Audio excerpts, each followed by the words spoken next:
Bonjour à tous et bienvenue dans cette nouvelle édition du Grand JT des Territoires. Voici tout de suite les titres de l'actualité.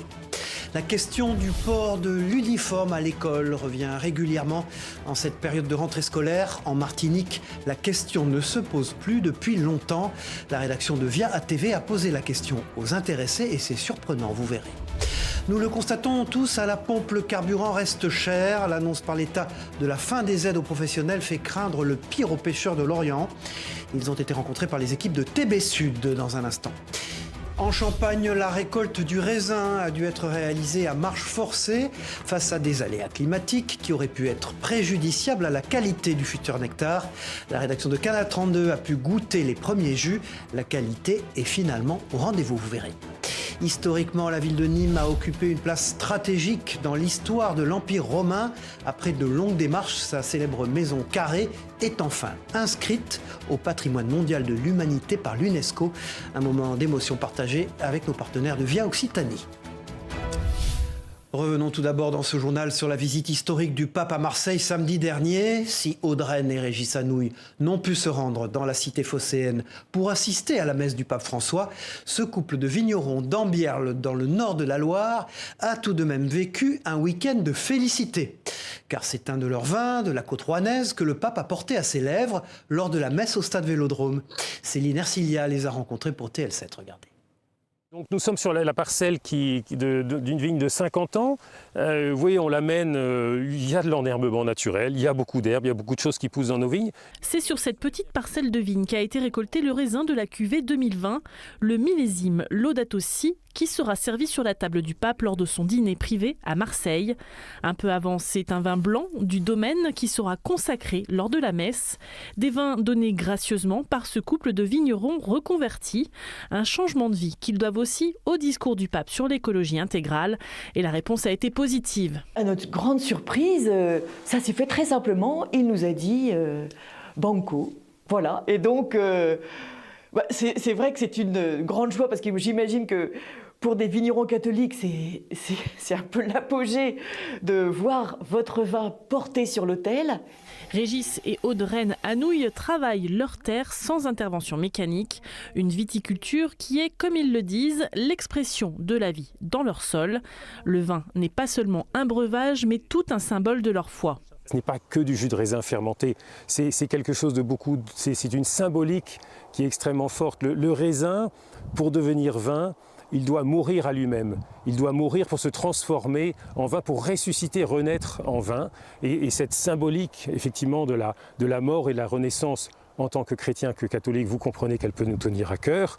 Mais d'un point de vue humain, tout simplement, voilà, elle vous porte dans une dimension verticale que chacun peut partager. Ce couple ne pourra pas se déplacer pour assister ce samedi à la messe, mais ils sont fiers de participer à leur manière à ce moment sacré. Quelques jours après la rentrée scolaire, on revient sur la question de l'école et de l'uniforme. Et si en métropole, le sujet fait toujours débat, ce n'est plus le cas en Martinique où le port de l'uniforme scolaire est la norme dans les collèges et les lycées. Polo aux couleurs de leur établissement, accompagné d'un jean ou d'une jupe, les élèves portent tous la même tenue. Alors au-delà du côté pratique, beaucoup mettent en avant l'uniforme comme vecteur d'égalité. Mais est-ce vraiment le cas? Élément de réponse avec Ryan Anéas pour Via ATV. Regardez. Il est visible aux quatre coins de l'île et obligatoire dans presque tous les établissements. L'uniforme fait partie intégrante de la scolarité des enfants martiniquais. Je pense que c'est une très bonne chose parce que ça permet de différencier un peu les élèves par rapport aux intrusions dans les écoles. Ça permet de ne pas avoir de discrimination entre les enfants, tout le monde est habillé pareil. Pour les parents, c'est beaucoup plus facile. C'est-à-dire qu'on n'a pas de questions à se poser pour savoir quel type de vêtements qu'on va donner aux enfants. Pratique pour les parents, bon moyen de gommer les inégalités et de stopper le harcèlement. Les avantages sont nombreux pour les adeptes de l'uniforme. Dans la salle, des parents d'élèves venus s'interroger face à un chercheur en sciences sociales sur cette pratique séculaire. Et la première question, d'où vient l'uniforme en Martinique ? Il n'y a personne qui a décidé, il n'y a pas un décideur qui a dit on va uniformiser tous les petits Martiniquais et les petites Martiniquaises. Non, il y a un établissement qui a commencé, un autre qui a suivi, un autre qui a suivi. Et finalement, il y a une mise en place progressive qui s'est faite au point maintenant que tous les établissements secondaires ou presque, il doit y en avoir un ou deux qui n'en ont pas, qui portent l'uniforme. Hormis le haut et le bas, les élèves peuvent s'exprimer sur d'autres aspects vestimentaires. La tenue vestimentaire réglementaire, finalement, se matérialise sur un haut et un bas. Après, les élèves sont libres de mettre les chaussures qu'ils veulent, de porter les sacs qu'ils veulent et se différencier par ces éléments-là. Aucun texte de loi ne dispose de l'obligation du port de l'uniforme. Sa question est d'ailleurs en débat depuis plusieurs mois dans l'Hexagone. Voilà, et notez que le nouveau ministre de l'Éducation nationale, Gabriel Attal, ne voit pas une solution miracle dans le port de l'uniforme à l'école, mais estime qu'une expérimentation mérite d'être testée pour faire avancer le débat. Fin de citation, il présentera son dispositif à l'automne. Voilà, toujours côté éducation, avoir son bac, c'est bien. Trouver une place en faculté sur Parcoursup, en revanche, relève encore du parcours du combattant. Il y a 3 jours, Cristal a appris la mauvaise nouvelle. Son dossier n'a pas été retenu par l'université Paris-Nanterre. La bachelière de 18 ans, originaire de Compiègne, qui a pourtant obtenu son bac avec mention bien, n'est inscrite nulle part alors que la rentrée est déjà très entamée. La rédaction de 20 minutes l'a rencontrée pour nous. Regardez. Bonjour, je m'appelle Cristal, j'ai 18 ans, je viens tout droit de Compiègne. Je n'ai pas de fac aujourd'hui et donc je suis venue à Paris pour faire des démarches et rejoindre en fait l'UNEF. Cristal a raté sa rentrée. Il y a 3 jours, elle a découvert sur Parcoursup le refus de son dossier par l'université Paris-Nanterre. La bachelière a fait appel à l'UNEF, elle a rendez-vous avec le syndicat étudiant sur le campus universitaire. Sa première fois à la fac, mais pas comme elle l'imaginait. La jeune fille de 18 ans espère encore trouver une place en licence de sciences politiques. Si je suis là aujourd'hui, c'est vraiment pour me battre, pour avoir justement ma place à la fac, parce que je pense que tout le monde a le droit en fait d'avoir sa place à l'université. Je veux et j'ai toujours voulu étudier en fait après le bac, donc non, je ne vais pas lâcher maintenant. L'université Paris-Nanterre a donné les raisons de ce refus. C'était soit insuffisance scolaire, ou alors il n'y avait pas assez de place à la fac. Donc ils n'ont pas pu me donner mon inscription. Ça va et toi ? La pêche ? Ça va. Prête pour le rassemblement ? Ouais, vraiment prête. Et pour se faire entendre, Cristal distribue avec ses camarades William et Bart des tracts en vue d'un rassemblement devant le ministère de l'Enseignement supérieur. Pour mobiliser le plus de personnes et pour vraiment montrer l'importance du problème, quoi. Au total, ce sont 250 étudiants qui n'ont pas eu de place à l'université Paris-Nanterre à la rentrée. Sans transition, nous aimons tous notre factrice ou notre facteur. Pourtant, en Haute-Savoie, la Poste a du mal à recruter face à la concurrence de la Poste suisse qui est toute proche. Elle vient donc de lancer une grande campagne visant à embaucher au moins 150 facteurs et factrices sur l'ensemble du territoire haut-savoyard. Sébastien Germain était à Thonon-les-Bains pour notre partenaire 8 Mont-Blanc. C'est l'heure de la tournée pour Émilie Lelon, factrice à Thonon-les-Bains depuis maintenant 5 ans. En 2018, à la suite de la liquidation de son salon de coiffure, la jeune femme tombe sur une annonce de la Poste. Elle postule et débute dès le lendemain, un choix qu'elle ne regrette absolument pas 5 ans plus tard. Moi je suis super contente de mon travail, j'aime la liberté que ça laisse, l'indépendance, voilà, par rapport au fait qu'avant j'étais à mon compte donc dans la coiffure. C'est une entreprise qui est hyper positive, enfin moi j'essaye d'influer vers ce sens-là. Aujourd'hui ce que j'aime c'est guider les nouveaux arrivants. Voilà, les accueillir au mieux. Des belles histoires comme celle d'Émilie, la Poste espère en vivre encore plus grâce à son nouveau plan de recrutement.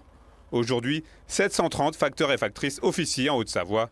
L'idée de cette campagne est donc de faire grossir ce contingent en s'adaptant aux contraintes déjà existantes. Nous avons une concurrence de la Suisse qui a une politique salariale très offensive et qui offre une capacité d'emploi.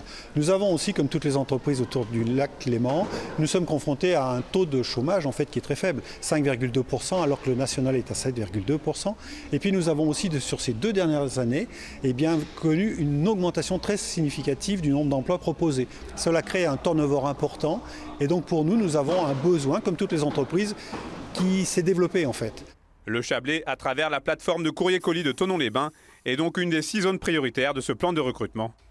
Et ici, l'objectif annoncé est de trouver au moins 60 nouveaux collaborateurs, grâce notamment à une formation accélérée et plusieurs avantages en termes de rémunération. Il s'agit pas tant de recruter en masse et toutes les personnes qui suivent, mais par notre processus de recrutement, on a également une chargée de recrutement qui va avoir un entretien approfondi.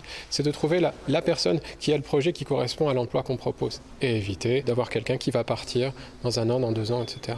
Au fil des années, le métier de facteur a bien évolué et en France, on a coutume de dire qu'il est le 2e personnage préféré des Français, derrière le boulanger et devant le pompier. Preuve qu'il a encore de beaux jours devant lui. Trouver un emploi lorsque l'on quitte l'univers carcéral n'est jamais facile. Je vous propose de nous arrêter un instant sur cette initiative originale de la Fédération française de tennis qui développe le concept urban tennis. Si un court a été installé dans le centre de Limoges, le second terrain a été déployé, lui, et c'est une première, à l'intérieur même de la maison d'arrêt de la ville. Une initiative qui, aux yeux du directeur de la prison, participe fortement à la resocialisation des détenus. Il a répondu aux questions de notre partenaire sur place de 7 à Limoges. Écoutez. Le sport, c'est un vecteur primordial, incontournable pour la réinsertion ou l'insertion des détenus. Et le sport, il fait du bien à la tête et au corps. Et le temps, au lieu de passer du temps dans une cellule, donc les personnes détenues sortent pour se défouler ou pratiquer un sport. On en propose pas mal ici, pas mal d'activités sportives avec un moniteur de sport. Et ça leur fait du bien. À l'heure où se tiennent les assises de la pêche à Nice, les pêcheurs continuent de relever leurs filets malgré une rentabilité en nette baisse en raison du coût élevé du gasoil. La confirmation de l'arrêt de l'aide au carburant la semaine dernière a fait tomber une chape de plomb sur la filière qui dénonce maintenant le désengagement de l'État. Nous retrouvons Karine Chevrolier pour TB Sud sur le port de Lorient. Regardez. Veille de départ pour Petite Mila. Mais avant de prendre la direction des côtes espagnoles, l'équipage va compléter la cuve de gasoil. La facture sera partagée entre les 4 marins. Aujourd'hui, avec un prix du litre à 92 centimes, elle va s'élever à près de 14 000 € pour 15 tonnes. C'est le carburant nécessaire pour environ 10 jours de mer. À l'heure d'aujourd'hui, au prix du gasoil, il n'y a plus grand-chose de rentable. C'est plus ou moins de la survie, quoi. On paye nos affaires et terminé. On ne fait pas d'argent. Les gars ont un salaire correct encore, et on paye les traites du bateau, les prêts, et puis sur l'armement, on ne gagne pas d'argent du tout. Mais pour le patron pêcheur, carburant et salaire ne sont que la partie émergée des charges. Le coût des matériaux a pris 30% et à cela viennent s'ajouter les imprévus, comme l'achat d'un nouveau moteur et un prêt de 200 000 € à contracter. J'ai cassé mon moteur au mois de juin, j'ai loupé ma saison de langoustine. J'ai mis un plus petit moteur qui consomme moins justement pour essayer de gagner un peu à gauche, à droite, quoi. Pour l'instant, j'arrive à maintenir la barque, mais on verra bien ce que l'avenir nous réserve, quoi. En mars dernier, l'aide gouvernementale au carburant de 20 centimes permettait d'éteindre le feu au sein de la profession. Avec sa fin prévue le 15 octobre prochain, incompréhension et inquiétude montent sur les quais quand les quotas de poissons baissent et leur prix sous-crié reste bas. À part quelques espèces dites entre guillemets nobles qui elles ont vu leur prix augmenter, la très grande majorité des espèces est restée sur les mêmes prix depuis une vingtaine d'années. À l'inverse des autres professions, nous on ne peut pas répercuter les coûts qu'on subit. Et le fait que le poisson ne monte pas, ça nous handicape énormément. Ce vendredi, Alexandre, Joanne, Christophe et Quentin vont partir sans l'assurance d'une pêche rentable. Au même moment, le retour du secrétaire d'État à la mer Hervé Berville, qui n'a pas communiqué depuis l'annonce, sera attendu par toute une filière. Avant de consacrer une large part de ce journal au climat, revenons sur la situation au Maroc après le séisme meurtrier qui a frappé la région d'Al Azouz au sud de Marrakech. Là-bas, la diaspora corse n'est pas restée les bras croisés et elle s'est fortement mobilisée afin de venir en aide aux populations sinistrées.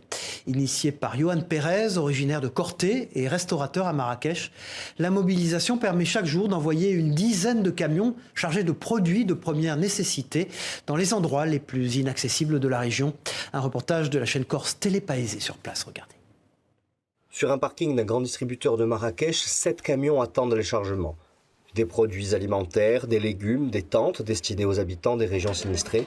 Tous les jours, depuis le séisme, c'est le même balai sur le même parking.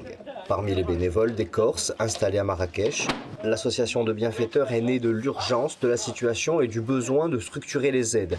Une trentaine de personnes se relaient chaque jour pour charger les transporteurs au-delà de la charge maximale parfois, jusqu'à 3 tonnes par camion. À l'initiative, Johan et son groupe d'amis.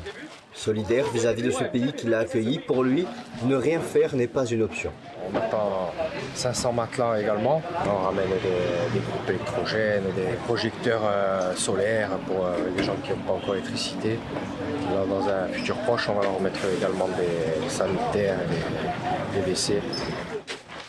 Si l'urgence humanitaire des premiers jours est un peu retombée, la mobilisation ne faiblit pas. Affréter autant de camions et de matériel à un coût certain, près de 1 500 € par jour.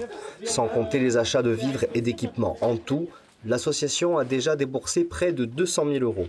Pour financer tout ça, le groupe peut compter sur la générosité des Marocains et les dizaines de milliers d'euros de dons spontanés. Et pas seulement. Des cagnottes en ligne portées par des célébrités sur les réseaux sociaux ont permis une levée de fonds encore plus conséquente. Et on essaye de donner de la force, un peu de visibilité pour les cagnottes, pour les dons.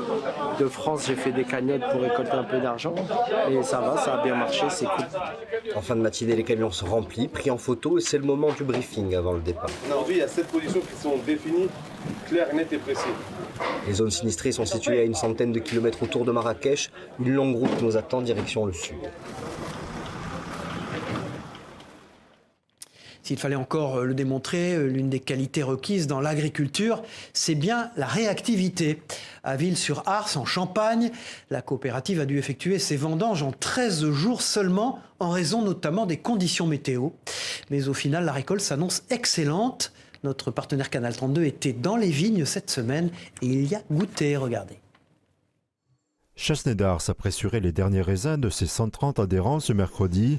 Pour cette coopérative de Champagne, cette année, les vendanges ont ressemblé à une course contre la montre pour gérer l'abondance. On avait un poids des grappes moyen de près de 220 grammes contre un peu plus de 130 grammes l'année dernière. Et on a eu un phénomène, une pluviométrie importante au mois d'août. Et ensuite une vague de chaleur qui nous a laissé craindre une dégradation possible en fait, de la qualité des raisins. Et il a fallu effectivement faire très vite. Nous, pour ce faire, nous avions recruté une troisième équipe au niveau des pressoirs et nous avons fonctionné 22 heures sur 24 pendant 13 jours contre 19 jours l'année dernière. Deux autres facteurs ont intensifié la charge de travail. L'augmentation de la réserve pour reconstituer les stocks de secours qui est passé de 8 à 10 000 kilos. Et la maturité simultanée de tous les cépages. À l'habitude, on commence par les pinots noirs, puis viennent les chardonnays, puis viennent les pinots blancs. Cette année, il a fallu récolter les 4 cépages en même temps. Cette course de vitesse s'est répercutée à chaque étape des vendanges, de la collecte dans les rangs de vignes, lors des premières fermentations et ici, sur les quais de collecte. Si j'analyse les chiffres depuis les années 2000, c'est la première année où nous avons en moyenne 350 000 kilos de raisins qui arrivent par jour à traiter, ce qui est très très conséquent. Les premières dégustations des jus sont rassurantes, la complexité aromatique est préservée malgré des poids de grappe inhabituels. Et arrivé un moment, en fait, la vigne ne peut pas produire suffisamment de sucre pour autant de volume de récolte. De manière générale, c'est une très très jolie année à cépage blanc, c'est-à-dire que les chardonnays sont magnifiques, ils étaient totalement sains, vraiment aucun problème. Selon le cahier des charges de l'appellation, les premiers champagnes issus de la vendange 2023 seront disponibles 15 mois après la date de mise en bouteille. Chassenet d'Ars a choisi de les commercialiser d'ici 36 mois à une dizaine d'années pour tirer le meilleur parti de la vinification des raisins. Tout à fait autre chose. Dans la nuit du vendredi 15 septembre, plusieurs greens du golfe des 24 heures à Mulsanne, près du Mans, ont été pris pour cible par le groupe d'activistes écologistes Les Soulèvements de la Terre, dans le but de dénoncer des prélèvements d'eau excessifs en cette période. Le directeur du golfe assure pourtant être sensible aux enjeux de consommation d'eau et avoir mis en place des mesures concrètes d'économie. Reportage de Anthony Piton pour LMTV Sarthe. Ils ont tagué donc le premier green du 17, du 10 et du 8. Simon Boilet s'était préparé à ce type d'action. Cet été, plusieurs golfs en France ont été visés par des militants écologistes. Cette fois, c'est 3 de ces greens qui ont été tagués. Geste revendiqué par le collectif Les Soulèvements de la Terre. Par cette action, nous dénonçons l'accaparement illégitime de l'eau pour des loisirs de privilégiés, alors que des maraîchers du secteur se voient interdits ou limiter l'accès au captage de l'eau. Le directeur du golfe des 24 heures comprend, mais regrette que ces efforts n'aient pas été pris en compte. On essaye de mettre les graines les plus optimisées pour utiliser le moins d'eau possible. Et la deuxième chose, c'est que quand on arrive dans une période, on va dire, de sécheresse ou en tout cas de forte chaleur, donc les fairways et les départs, on les laisse de côté et on n'utilise vraiment que le strict minimum pour maintenir en vie les greens, qui représentent entre 1 à 3% d'un golf. Pour preuve, le directeur nous a fourni cette photo aérienne qui représente son golf lors de l'été 2023. Par exemple, la semaine dernière, on n'a utilisé que 70 mètres cubes pour une semaine qu'on a déclaré auprès de la DDT qui nous autorise ou pas l'arrosage de nos greens. Simon Boilet a aussi pour projet de rattacher son golf à une station d'eau usée pour préserver la nappe. Quant au groupe Les Soulèvements de la Terre, il a lancé un appel à la multiplication des actions. Sans transition, je vous propose d'évoquer notre patrimoine, celui qui fait nos territoires. De retour de Riyad, en Arabie Saoudite, où se déroulait la 45e session de l'UNESCO, la délégation de la ville de Nîmes souhaite partager sa profonde émotion d'avoir obtenu l'inscription de la maison carrée au patrimoine mondial de l'humanité, et plus particulièrement avec des jeunes écoliers de la ville. Olivier Michel pour Via Occitanie. Si pour le Nîmois, la valeur universelle et exceptionnelle de sa ville ne faisait aucun doute, l'avoir validée par le comité du patrimoine mondial de l'UNESCO via sa maison carrée avait en ce mardi matin une certaine saveur. On a un chef-d'œuvre là et c'était dommage que ce ne soit pas reconnu. Je trouve que c'est extraordinaire, surtout que la ville elle devient de plus en plus belle, donc tant mieux pour nous. Économiquement parlant, une labellisation UNESCO serait synonyme d'une hausse de fréquentation touristique de l'ordre de 30%. Construite entre l'an 2 et l'an 7, elle est le temple romain le mieux conservé au monde, mais a connu une restauration intégrale entre 2006 et 2010. Véritable forum de la ville, elle affiche plus de 2000 ans d'histoire, des histoires de culte, de manifestations, de célébrations et d'inondations. Elle est également source d'inspiration multiples et abrite à même un cinéma 3D. Un classement qui intervient après 20 ans de réflexion pour la municipalité sur quel dossier porter devant l'UNESCO et un échec en 2018. Alors, à l'autre bout du monde, le maire de Nîmes n'a pu retenir ses larmes de crocodile. Cette décision honore nous, Nîmois, avec fierté et émotion que je mesure. Et conséquences. Rencontré au lancement de la candidature, l'élu en charge du dossier nous avait confié l'importance que revêtait ce classement au patrimoine mondial. C'est quelque chose d'exceptionnel. On se distingue autant qu'un palais de Versailles ou les pyramides de Gizeh, voyez-vous.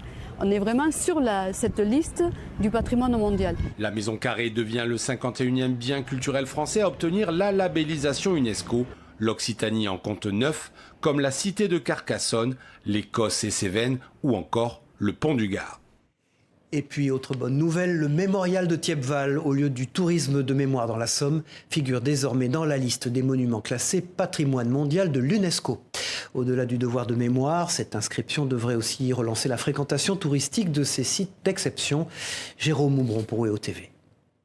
Faut-il encore présenter le mémorial de Thiepval, érigé en hommage aux soldats britanniques tombés ici durant la Grande Guerre? Oui, car le monument cher au cœur des Britanniques est désormais auréolé d'un nouveau label, celui de patrimoine mondial. C'est une page d'histoire et il faut le préserver pour longtemps. Ça doit rester comme ça et être entretenu pour toujours et pour que les générations futures puissent venir et comprendre ce qu'il s'est passé ici. J'ai croisé des écoliers français et j'espère qu'ils en parlent parce que ce lieu doit continuer à vivre. Le mémorial de Thiepval figure parmi les 139 sites mémoriels français et belges nouvellement labellisés par l'UNESCO. À l'historial de la Grande Guerre, voisin du mémorial, l'annonce a de quoi ravir. L'inscription à l'UNESCO pourrait bien doper une fréquentation touristique déjà conséquente. On a eu des fréquentations exceptionnelles pendant le centenaire, 114 000 visiteurs au musée à Péronne en 2014. En 2018, l'ensemble des sites de mémoire de la Somme enregistraient des retombées économiques aux alentours de 21 millions d'euros. Si le tourisme de mémoire constitue une manne financière indéniable pour les professionnels du secteur, encore faudra-t-il adapter les services à un nouvel afflux. Au niveau des services, effectivement, il faut qu'on ait l'offre d'hébergement, de restauration qui suivent. Alors, en plus, il y a l'opportunité du canal Seine-Nord-Europe qui est vraiment situé à proximité des sites de mémoire. Donc on risque d'avoir effectivement des afflux de visiteurs qui vont aller en constante augmentation dans les années à venir. Et donc il faudra effectivement que l'offre s'adapte à cette nouvelle demande. Durant le centenaire de la Grande Guerre, plus d'1 million de visiteurs ont parcouru les sites de mémoire de la Somme. Un chiffre en baisse depuis la crise sanitaire et le Brexit. L'inscription au patrimoine mondial de l'UNESCO tombe à point nommé et contribue, elle aussi, au devoir de mémoire. Et puis pour finir ce journal, on ne compte plus les écoles qui portent son nom. C'est maintenant au tour de l'aire de Garonne à Saint-Nicolas-de-la-Grave sur l'A62 de porter désormais le nom de Pierre Perret. Le chanteur de Castelsarrasin a répondu aux questions d'Agnès Grimaldi pour la Dépêche du Midi, nos partenaires sur place, sans se départir de son humour habituel. Écoutez-le. Je suis un peu jaloux parce qu'il est mieux que moi. Mais moi, je suis heureux de me retrouver en si bonne compagnie sur cette autoroute entre Narbonne et Bordeaux. Voilà, c'est la fin du Grand JT des Territoires. On se retrouve très vite pour une nouvelle édition. Au revoir à tous.